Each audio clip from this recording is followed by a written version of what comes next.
Hello, everybody. It is so great to be back here in Las Vegas to crown our new queens. 20 years ago, I never would have thought that I'd be standing here on this stage as Mrs. Regency International. 20 years ago, I was 18, and I had just gotten married. But the relationship was abusive, and it eventually ended in divorce. And it was one of the most traumatic experiences that I had ever been through. And what really got me through that were the role models and the mentors that I had. They gave me hope for the future. I eventually ended up joining the Air Force, and I served as a United States Air Force pilot for over a decade and traveled the world. But in 2019, I was diagnosed with Graves' disease, an autoimmune condition that affects the thyroid, and it medically disqualified me from flying. And I felt like that was such a huge loss because I had lost the career that I worked so hard to achieve. But what I learned from those experiences is that life is going to throw things our way that we have no control over. But what we do have control over are our attitudes and our actions. And we can choose to bring positivity to the world regardless of what's going on in our lives. So I decided to incorporate resilience into my platform.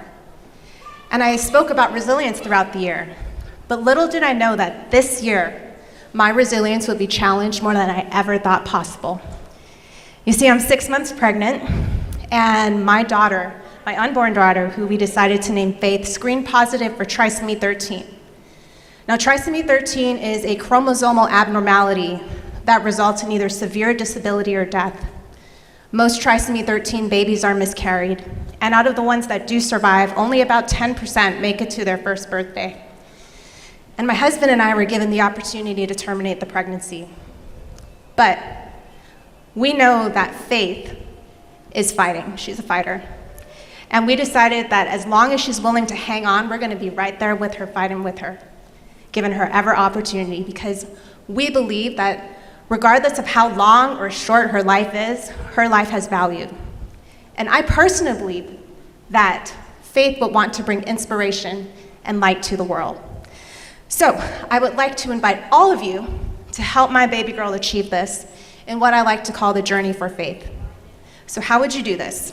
I would like you to think of something that you've been putting off but you've been wanting to do. Whether it's something small like cleaning out your garage or something like climbing Mount Everest, set out to achieve a goal and do it for faith. Because faith may never be able to walk or talk, but you can.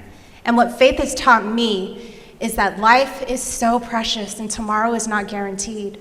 So if you want to go on this journey for faith, I'd love to follow your journey to achieve your goal. So use the hashtag Journey for Faith and post it on social media. And I truly hope that you will take advantage of every single day, because every day is truly a gift. Thank you so much.